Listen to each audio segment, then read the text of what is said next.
Shalom. ஆண்டவர் இயேசுவின் நாமத்தினால் இந்த 7 டே சேலஞ்சுக்கு மறுபடியும் உங்களை அன்போடு கூட வரவேற்கிறேன்.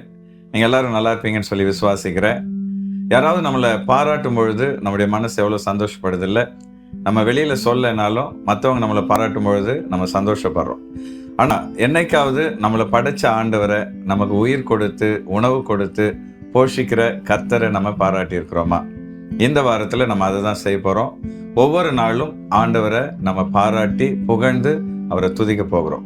இந்த வார சேலஞ்சுக்கு நீங்கள் எல்லாரும் ஆயத்தமாக இருக்கிறீங்களா? ஆண்டவரை நம்ம ஏன் துதிக்கணும் அப்படின்னு நீங்கள் கேட்டிங்கன்னா, கர்த்தரை நம்ம துதிக்கும் பொழுது அவருடைய பிரசன்னம் நம்முடைய மத்தியில் இறங்கி வருது. அது மாத்திரம் இல்லை, ஆண்டவர் அதில் மகிழ்ச்சி அடைந்து நம்மளை ஆசீர்வதிக்கிறார். இந்த வாரத்தில் நம்ம தொடர்ந்து ஒவ்வொரு நாளும் ஒவ்வொரு விஷயத்துக்காக அப்பாவை ஸ்தோத்திரம் பண்ண போகிறோம், துதிக்க போகிறோம். இன்னைக்கு அவருடைய பெயர்களை சொல்லி அவரை நம்ம மகிமைப்படுத்த போகிறோம். நம்ம எல்லாரும் ஆண்டவரை ஸ்தோத்திரம் பண்ணலாமா? இன்னைக்கு ஆண்டவருடைய பெயர்களை சொல்லி ஆண்டவரை நம்ம துதிக்க போகிறோம், அவரை புகழ போகிறோம். அதில் முதலாவது நம்ம சொல்லி துதிக்க போகிற பெயர் யாவே. நம்முடைய தமிழ் பைபிளில் யெகோவா அப்படின்னு சொல்லி மொழிபெயர்த்திருக்கிறாங்க. யாவே அப்படின்னா செல்ஃப் எக்ஸிஸ்டிங் காட், அதாவது இருக்கிறவராக இருக்கிற தேவன். கண்களை மூடி ஆண்டவரை நம்ம துதிக்கலாம். யாவே தேவனே, இந்த நாளிலே உம்மை நாங்கள் மனதார துதிக்கிறோம். நீர் இருக்கிறவராக இருக்கிற தேவனாக இருக்கிறீர். கர்த்தாவே, நீர் சகலத்துக்கும் மூல காரணராக இருக்கிறீர், சகலத்துக்கும் காரண கர்த்தாவாக இருக்கிறீர். ஆகவே இந்த நாளில் நாங்கள் மனதார உம்மை துதிக்கிறோம். கர்த்தாவே, உம்மை நாங்கள் புகழ்கிறோம், உம்மை நாங்கள் மகிமைப்படுத்துகிறோம். நீர் ஒருவரே கர்த்தர், நீர் ஒருவரே மகிமைக்கு பாத்திரராக இருக்கிறீர். ஆகவே கர்த்தாவே, நாங்கள் உம்மை மகிமைப்படுத்துகிறோம், துதிக்கிறோம். எங்கள் துதியிலே வாசம் பண்ணுகிற தேவன், இந்த நாளிலே இந்த துதியின் சத்தத்தை கேட்டு எங்கள் அருகில் வருவீராக, ஆசீர்வதிப்பீராக, இந்த துதியை ஏற்றுக்கொள்வீராக. ஆமேன், ஆமேன், ஆமேன். ரெண்டாவதா ஆண்டவருடைய பெயர் ஏலோஹிம். ஏலோஹிம் அப்படின்னா சிருஷ்டிகர், படைப்பாளி அப்படின்னு அர்த்தம். வேதத்தின் முதல் வசனத்திலேயே ஆதியிலே தேவன் வானத்தையும் பூமியும் சிருஷ்டித்தார் அப்படின்னு நமக்கு தெரியும். ஆகவே இந்த நாளில் உலகத்தையும் நம்மையும் சிருஷ்டித்த படைப்பாளி ஆகிய தேவனை நம்ம எல்லாரும் மகிமைப்படுத்துவோம். ஏலோஹிம் தேவனாக இருக்கிறீர், சிருஷ்டி கர்த்தராக இருக்கிறீர். இந்த உலகத்தில் நாங்கள் காண்கிற அனைத்தையும் நீர் படைத்ததற்காக உம்மை நாங்கள் துதிக்கிறோம். கர்த்தாவே, நீர் அண்ட சராசரங்களை படைத்தீர், சூரிய சந்திர நட்சத்திரங்களை படைத்தீர். ஆண்டவரே, நாங்கள் காண்கிற மரம், செடி, கொடிகள், ஆகாயம், சமுத்திரம் அனைத்தையும் நீர் படைத்தீர். மனிதர்களாகிய எங்களையும் நீர் படைத்து உயிர் கொடுத்து ஒவ்வொரு நாளும் உணவு கொடுத்து எங்களை போஷித்து வருகிற உம்மை நாங்கள் மகிமைப்படுத்துகிறோம். சிருஷ்டி கர்த்தாவாகிய உம்மை நாங்கள் உள்ளத்தின் ஆழத்திலிருந்து துதிக்கிறோம். நீர் ஒருவரே எங்கள் துதிக்கும் கனத்துக்கும் மகிமைக்கும் பாத்திரராக இருக்கிறீர். ஆகவே எங்களை படைத்த தெய்வமாகிய எங்கள் படைப்பாளி ஆகிய உம்மை எங்கள் உள்ளத்தின் ஆழத்திலிருந்து நாங்கள் துதித்து மகிமைப்படுத்துகிறோம். ஒவ்வொருவருக்கே கனத்தை நாங்கள் ஏறெடுக்கிறோம். ஆமேன், ஆமேன், ஆமேன். மூணாவதா நம்ம ஆண்டவரை துதிக்க போற பெயர் ஆடோனாய். ஆடோனாய் அப்படின்றது நம்முடைய தமிழ் பைபிளில் ஆண்டவர் அப்படின்னு சொல்லி மொழிபெயர்க்கப்பட்டிருக்கு. ஆண்டவர்னா என்ன அர்த்தம் அப்படின்னு பார்த்தீங்கன்னா, நம்மளை ஆளுகை செய்கிறவர், நமக்கு மேலே இருக்கிற தலைவர். ஆகவே இந்த நாளில் கண்களை மூடி நம்ம எல்லாரும் அப்பாவை ஸ்தோத்திரம் பண்ணலாமா? கர்த்தாவே, நீர் ஆடோனாய் தேவனாக இருப்பதற்காக உம்மை துதிக்கிறோம். நீர் எங்கள் தலைவர், நீர் எங்களை ஆளுகை செய்கிறவர், எல்லாவற்றையும் ஆண்டு நடத்துகிற கர்த்தராக இருப்பதற்காக உம்மை நாங்கள் துதிக்கிறோம். மனசார உம்மை நாங்கள் மகிமைப்படுத்துகிறோம். நீர் ஒருவரே எங்களுடைய எல்லா புகழ்ச்சிக்கும், ஆண்டவரே எங்களுடைய கனத்துக்கும் பாத்திரராக இருக்கிறீர். ஆடோனாய் தேவனே, உம்மை நாங்கள் உயர்த்துகிறோம். அப்பா, எங்களை இதுவரை ஆளுகை செய்தீர், தொடர்ந்து ஆளுகை செய்வீராக, எங்களை வழி நடத்துவீராக, நீரே எங்களை ஆசீர்வதிப்பீராக. ஒருவருக்கே துதியை நாங்கள் ஏறெடுக்கிறோம். ஆமேன், ஆமேன், ஆமேன். நாலாவதா ஆண்டவரை நம்ம துதிக்க போற பெயர் ஏல் எலியோன். ஏல் எலியோன் அப்படின்னா உன்னதமான தேவன் அப்படின்னு அர்த்தம். அதாவது அவருக்கு மேல ஒரு தெய்வம் கிடையாது, அவர் தான் எல்லாருக்கும் மேலான தெய்வமாக இருக்கிறார். அப்படிப்பட்ட ஒரு தேவனை நம்ம ஆராதிக்கிறோம். ஆகவே கண்களை மூடி அவரை நாம் மகிமைப்படுத்தலாம். ஏல் எலியோன் தேவனே, உம்மை நாங்கள் உயர்த்துகிறோம், உம்மை நாங்கள் மகிமைப்படுத்துகிறோம். நீர் எல்லாருக்கும் மேற்பட்ட தேவனாக இருக்கிறீர். ஆண்டவரே, நீர் சர்வ வல்லமையுடைய தேவனாக இருக்கிறீர், உன்னதமான கர்த்தராக இருக்கிறீர். நீர் ஒருவரே தெய்வம், உமக்கு மேல் மேலானவர் ஒருவரும் இல்லை. ஆகவே அப்பா, நாங்கள் மனதார உம்மை மகிமைப்படுத்துகிறோம். ஏல் எலியோன் தேவனே, உம்மை நாங்கள் உயர்த்துகிறோம்.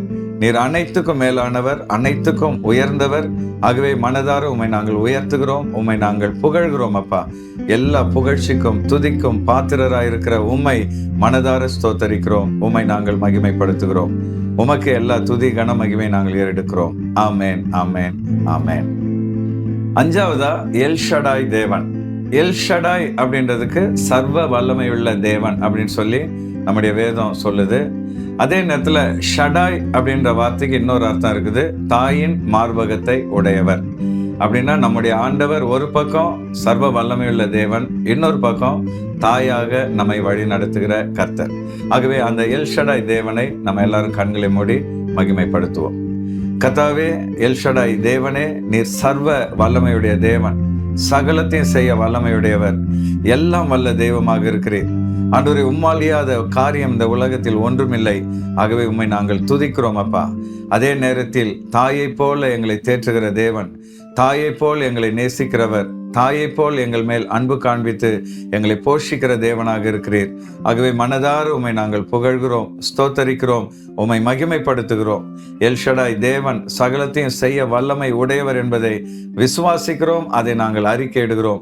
தொடர்ந்து எங்கள் வாழ்க்கையிலே எங்களை ஆளுகை செய்வதற்காக உம்மை துதிக்கிறோம் அப்பா. நீர் ஒருவரே எல்லா துதிக்கும் கனத்துக்கும் பாத்திரர். ஆமேன், ஆமேன், ஆமேன்.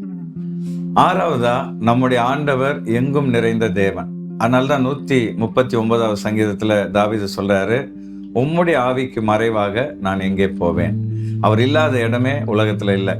கடவுள் இல்லாத ஒரு இடம் இருக்குதுன்னா அது நரகம் மாத்திரம்தான். எல்லா இடத்துலயும் அவர் சூழ்ந்திருக்கிறார். ஆகவே கண்களை மூடி நம்மளை சூழ்ந்திருக்கிற அந்த தெய்வத்தை நாம ஆராதனை செய்து மகிமைப்படுத்துவோம். ஆண்டவரே, நீர் இல்லாத இடம் ஒன்றுமில்லை. எல்லா இடத்துலயும் நீங்க சூழ்ந்திருக்கிறீங்க. நாங்க எங்க போனாலும் எங்க கூட இருக்கிறீங்க. கர்த்தாவே, உமக்கு மறைவானது இந்த உலகத்தில் ஒன்றுமில்லை. சர்வ வியாபியாகி இருக்கிற தேவன், எல்லா இடங்களிலும் நிறைந்திருக்கிற கர்த்தர் நீர் ஒருவரே. உம்மை நாங்கள் உயர்த்துகிறோம், உம்மை நாங்கள் ஸ்தோத்தரிக்கிறோம், உம்மை புகழ்கிறோம், உம்மை நாங்கள் மகிமைப்படுத்துகிறோம். ஆமேன், ஆமேன், ஆமேன். கடைசியா நம்ம ஆண்டவரை துதிக்க போற விஷயம் என்னன்னு பாத்தீங்கன்னா, அவர் எல்லாம் அறிந்த தெய்வம், சர்வ ஞானமுள்ள தேவனாக இருக்கிறார். அதனாலதான் என் நாவில் சொல் பிறவாததுக்கு முன்பாகவே நீர் எல்லாவற்றையும் அறிந்திருக்கிறேன்னு சொல்லி சங்கீதக்காரன் சொல்லுகிறார். கண்களை மூடி அந்த சகலத்தையும் அறிந்த ஆண்டவரை நம்ம துதிப்போம். ஆண்டவரே, நீர் சர்வத்தையும் அறிந்த தேவனாக இருக்கிறீர். எங்களுடைய மனசுல என்ன இருக்குன்னு கூட நீங்க அறிஞ்சு வச்சிருக்கிறீங்க. எங்க நாவிலே சொல் பிறக்கிறதுக்கு முன்னாடி நாங்க மனசுல என்ன நினைச்சிருக்கிறோன்றது உங்களுக்கு தெரியும்ப்பா. ஆகவே அப்படிப்பட்ட சர்வ வல்லமையுள்ள சகலத்தையும் அறிந்த தேவனாகிய உம்மை நாங்கள் மனதார துதிக்கிறோம், உம்மை உயர்த்துகிறோம், உம்மை மகிமைப்படுத்துகிறோம் அப்பா. ஆண்டவரே, துதிக்கிற இடத்தில் இறங்கி வருகிற தெய்வமே, சகல இடத்திலும் நிறைந்திருக்கிறவரே, சகலத்தையும் அறிந்திருக்கிறவரே, சகலத்தையும் செய்ய வல்லமையுடையவரே, எங்கள் உள்ளத்தின் ஆழத்திலிருந்து உம்மை நாங்கள் உயர்த்துகிறோம், உம்மை மகிமைப்படுத்துகிறோம். நீர் ஒருவரே உயர்ந்திருப்பீராக, நீர் ஒருவரே மகிமைப்படுவீராக. உமக்கு எல்லா துதி கன மகிமை நாங்கள் ஏறெடுக்கிறோம். ஆமேன், ஆமேன், ஆமேன். ஸோ இன்னைக்கு நம்ம ஆண்டவரை துதிச்சிருக்கிறோம். துதித்தல் அப்படின்னா ஆண்டவரை புகழுதல் அல்லது பாராட்டுதல். ஸோ நம்ம எந்த அளவு அப்பாவை துதிக்கிறோமோ அந்த அளவு அவருடைய பிரசன்னம் நம்ம கூட இருந்து நம்மளை வழி நடத்தும். ஆகவே இந்த நாள் முழுசும் உங்களுக்கு தெரிஞ்ச ஆண்டவருடைய பெயர்களை சொல்லி அவரை துதிங்க. நிச்சயமா கர்த்தர் இந்த நாளை உங்களுக்கு ஆசீர்வாதமான நாளா மாற்றுவார். இந்த வார 7 டே சேலஞ்ச் உங்களுக்கு பிரயோஜனமா இருந்திருக்கும்னு சொல்லி நான் விசுவாசிக்கிறேன். கடந்த 2 வாரமா அநேகர் பங்கெடுத்து வர்றீங்க. கர்த்தர் நிச்சயமா உங்களை ஆசீர்வதிப்பார். இந்த வாரத்திலையும் விடாம பங்கெடுங்க.